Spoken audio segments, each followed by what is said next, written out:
It's 10 in the morning at the Heidelberg Clinic. A patient is being admitted to the emergency room after collapsing in the street. It turns out he has a significant heart problem.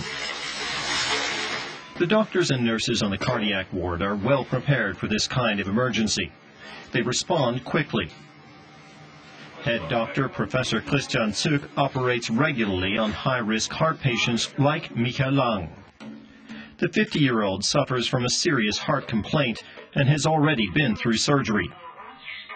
Now doctors want high-risk patients to use eHealth technology to sound the alarm before their condition worsens. I expect I won't have to come to the hospital so often, and that problems will be spotted early. Lung now has to weigh himself and take his blood pressure every morning. The data is stored in a pocket computer for analysis. If his health is worsening, he'll get a warning well before the onset of symptoms like shortness of breath.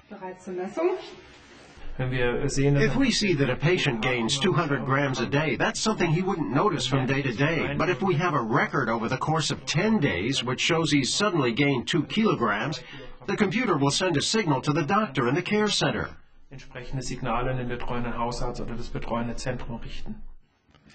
A special vest will also measure the amount of water in Michael's lungs. This data is also stored. And while he is asleep, electronic sensors in Lang's sheets will monitor his heart rate for irregularities. Doctors will scrutinize this data as well. Besides providing health benefits, eHealth can also reduce healthcare costs. In Germany, cardiac illness costs about 2 billion euros a year. This kind of technology is an investment. It pays for itself because emergency hospitalizations can be avoided. The patient no longer needs emergency surgical treatment in the intensive care unit, and long stays in the hospital are avoided.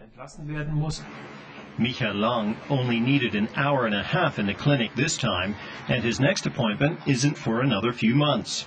In the meantime, he can count on his eHealth computer to monitor his condition.